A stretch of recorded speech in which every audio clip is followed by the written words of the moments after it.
Olá, amigos. Minha saudação especial para todos. Obrigado pelo estudo da lição, pelo acompanhamento. Estamos hoje no dia 2 de novembro, a parte de segunda-feira. Ontem, ao falar sobre a lição no início, eu falei, estamos estudando a lição de segunda-feira, na verdade foi domingo. Hoje, segunda-feira, estamos estudando a lição de segunda-feira, dia de finados. Muitos irmãos estão na porta dos cemitérios entregando o livro A Maior Esperança. Aqui no meu distrito, 5.000 livros estão sendo entregues. Um trabalho maravilhoso, levando esperança a muitos corações que estão com tristeza pela perda de seus entes queridos. Nós vamos estudar a lição número 6, estamos estudando, onde falamos sobre como o grande mestre pode trazer esperança para os corações. Onde falamos sobre Adão e Eva se escondendo e como o Senhor Deus, através do Senhor Jesus Cristo, mostrou para Adão que existe uma esperança ainda para que tudo possa ser resolvido. Então, as grandes obras, muitas obras, outras obras do grande mestre, ou do mestre dos mestres, a lição de ontem mostrou que para Adão houve assim uma colocação de esperança para a vida dele, para a vida de Eva. Então isso foi maravilhoso e nos dá assim a colocação e a esperança de que quando nós erramos e nós nos escondemos de Deus, Deus ainda nos procura e nos dá o perdão e nos restitui a alegria anterior.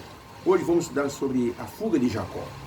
A fuga de Jacó, ela nos torna assim propensos a entender por que na mão de Deus nós podemos ser pessoas melhores, mesmo com os defeitos que nós temos. Foi o caso de Jacó.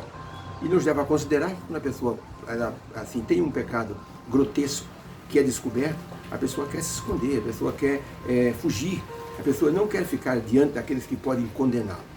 Então, por isso que Jacó, ele fugiu quando ele praticou um pecado grotesco, tá? Muitas vezes a gente tem medo das consequências, a gente tem medo de encarar as pessoas, tem medo, de que as pessoas, sofram com o que nós fizemos. Então, por isso é importante que nós encaremos de frente aquilo que cometemos com a intenção de que Deus pode nos ajudar a resolver. Não existe pecado escondido. As pessoas pensam que pode esconder o pecado. Não pode esconder o pecado. Então, me lembro que uma vez uma moça estava afastada da igreja, ela conseguiu emprego como recepcionista de um motel. E teve tomou um susto quando, numa tarde, ela recebeu a identidade de duas pessoas que entravam no motel e o susto dela. Uma das pessoas era o ancião da igreja que ela havia frequentado. Ela tomou um susto. Disse assim para aquela pessoa: irmão, o senhor aqui, essa não é a sua esposa. Olha, foi um sufoco para aquele homem. Ele pediu, pelo amor de Deus, não fala para ninguém. Mas a moça não aguentou, procurou o pastor e disse: olha, está acontecendo isso, eu não posso me calar. Isso se tornou público, aquele homem ficou numa situação muito desagradável. Então, cometer um pecado muitas vezes pode trazer sérias consequências. E as consequências Deus não pode tirar. A Bíblia diz que não existe nada que esteja encoberto que não venha a ser conhecido e que o nosso pecado nos achará. Está em Números capítulo 32, verso 23. Havia um menino que tinha uma irmã maior que ele e ele achava que a irmã não gostava dele, perseguia. Então, numa das brigas que tiveram, o que o menino fez? O menino pegou a boneca que era feita de arroz, ela era bem molinha, porque ela era preenchida com arroz. E a menina gostava muito dessa boneca. Esse menino pegou essa boneca e escondeu, só para ver o circo pegar fogo. E ela procurava a boneca, procurou e disse para o pai: deve ter sido o Serginho que pegou. E o Serginho disse: não, eu não peguei a boneca de jeito algum. Mas ele havia pego a boneca e enterrou a boneca num lugar bem longe, onde ele costumava brincar, ali no sítio. Pois o tempo passou, a menina chorou muito, o pai acabou comprando outra boneca. E quando foi uns 6 meses depois, o pai andando ali pelo meio do mato, numa clareira, que sabia que o filho estava sempre ali brincando, o que o pai descobriu? O pai descobriu uma plantaçãozinha no formato de uma boneca. Quando o pai desenterrou, olha a boneca da filha enterrada ali. Chamou o menino e disse: você disse, Serginho, que não pegou a boneca da sua irmã, olha aqui onde você brinca. E ele confessou: papai, realmente eu peguei, eu só queria dar um castigo nela. O pai disse: então agora é você que vai ser castigado. Primeiro por pegar a boneca sem ordem, isso é roubo, e depois por mentir de forma tão descaradamente. E acabou então pagando as consequências do seu pecado. Tá? Assim que o pecado é revelado, o pecador tem a possibilidade de pedir perdão a Deus. Porém, ele não consegue anular o resultado dos pecados acariciados. seja, por isso dizemos que existe uma diferença muito grande entre perdão dos pecados e consequências do pecado. Quando Davi se arrependeu de ter mandado matar Urias, e ele no Salmo 51 diz: pequei contra ti somente, fiz o que é mal perante os teus olhos, cria em mim um coração novo, ó Deus. Todo aquele arrependimento, ele não conseguiu apagar as consequências deste ato maléfico, diabólico que ele fez. Por isso, muitas vezes o perdão de um pecado não faz desaparecer, como muitos querem, as suas consequências. Tá? Há uma história de uma criança que pegou o martelo do pai, e quando o pai chegou em casa com o carro, ele pegou o martelo, foi na garagem e amassou a lateral inteira do carro. Quando o pai viu, ficou assim, possesso. Pegou o martelo e disse: você é louco! E botou a mão do menininho no chão e martelou os dedos do menino. A mãe correu e aquele desespero, a criança em choro crescente, levaram para o hospital. O ortopedista de plantão examinou, tirou raio-x e disse para o pai: infelizmente, os ossinhos dos dedos foram todos esmiuçados. Vamos ter que amputar 4 dedos do seu filho. Foi um desespero para aquele pai. Quando o pai entrou no quarto, a criança tomou um susto, começou a chorar. O pai disse: calma, calma, papai não vai bater em você.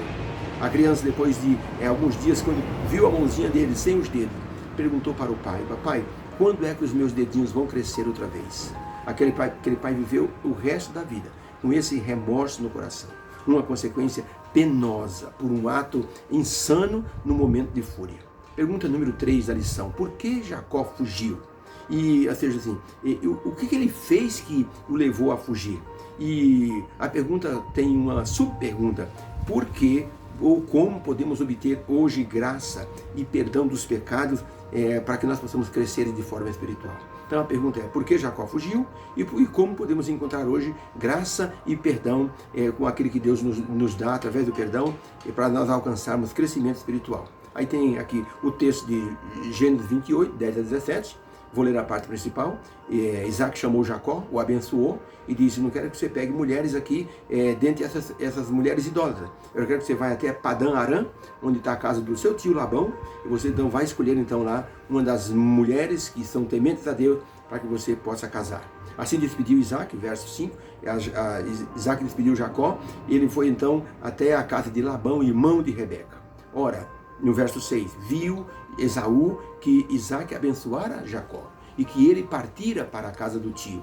E diz então o texto bíblico que ele ficou muito irado com isso, a ponto de confrontar o pai, tomando mulheres que eram da região, mulheres idólatras, só para confrontar o pai e machucar o coração de Isaac. E então diz o texto bíblico, verso 10, 28, verso 10, partiu depois Jacó e chegou a um lugar onde passou a noite, porque o sol já havia se posto, e tomando uma das pedras, fez como travesseiro, e então deitou-se para dormir. Então sonhou, estava posta uma escada, cujo topo chegava até o céu, e eis que os anjos subiam e desciam por ela. E então Jacó olhou, e eis que então a escada estava posta no céu, à terra. Por isso ele viu que o Senhor estava lá no topo da escada. Então falou com ele, dizendo: eu sou o Senhor, eu estou contigo, eu te guardarei por onde quer que fores. Eu farei você tornar a essa terra, pois não te deixarei até que haja cumprido tudo aquilo que te tenha falado. Ao acordar Jacó do seu sono, ele disse: realmente o Senhor está nesse lugar, e eu não sabia. Verso 17, e temeu e disse: quão temível é este lugar! Esse lugar não é outro, senão a porta do céu, a casa de Deus. Olha que coisa impressionante. Mesmo Jacó, com todos os defeitos dele, ele se arrependeu do que ele havia feito. Mas Deus não conseguiu tirar as consequências do ato de Jacó.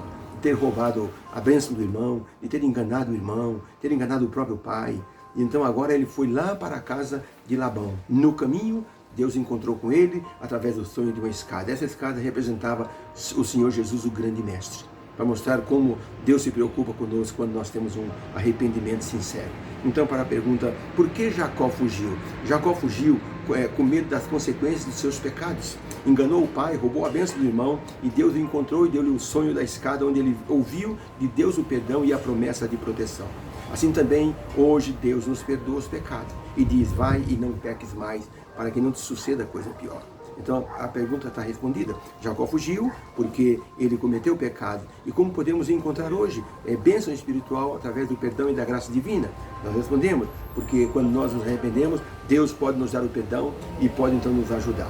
O problema do pecado, sabe o que é? São as consequências que o acompanham em qualquer esfera da nossa vida.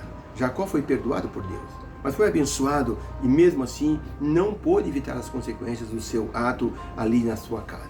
Jacó foi enganado por Labão, se apaixonou por Raquel e recebeu Lia no dia do casamento. Teve que trabalhar mais 7 anos para ter a esposa que queria.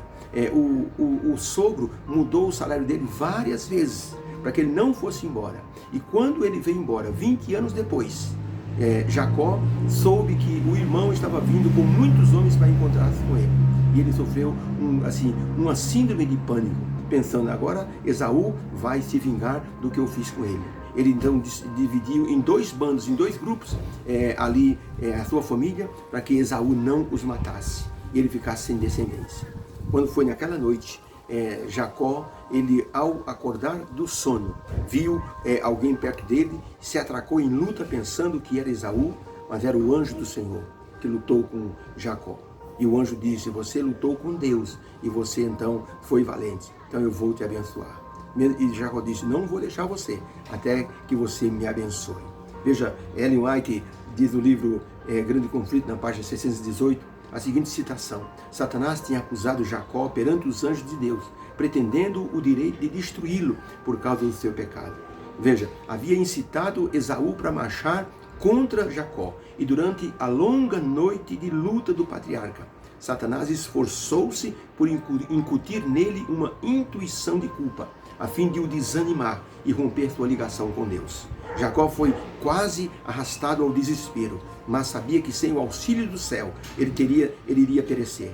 Tinha se arrependido de forma sincera do seu grande pecado e apelou para a misericórdia de Deus. Foi aí que aquele anjo que Ellen White disse que era o próprio Jesus que veio encontrar-se com Jacó. E Jacó lutou no desespero. E o anjo tocou na coxa de Jacó e ele então se deu por vencido, mas agarrou na perna do anjo e disse, não vou deixar você ir até que você me abençoe. E o anjo disse, vou mudar o seu nome. Você vai se chamar a partir de agora Israel, porque lutaste com Deus e prevaleceste. Que bênção para a vida de Jacó. Era um homem tranqueira, mas Deus valorizou esse homem, transformando-o num vaso de bênção, um grande patriarca, um homem que honrou a Deus em sua vida. Precisamos permitir que Deus nos alcance com sua graça e com seu perdão. A educação cristã nos ensina que Jesus vem ao nosso encontro para aliviar nosso sofrimento e nos dar força para suportarmos as consequências dos nossos atos. Louvemos a Deus por sua graça. Obrigado, Senhor, porque o Senhor vem ao nosso encontro, como veio ao encontro de Jacó, ao encontro de Adão. Deus abençoe a todos que estudaram conosco esse dia. Amém.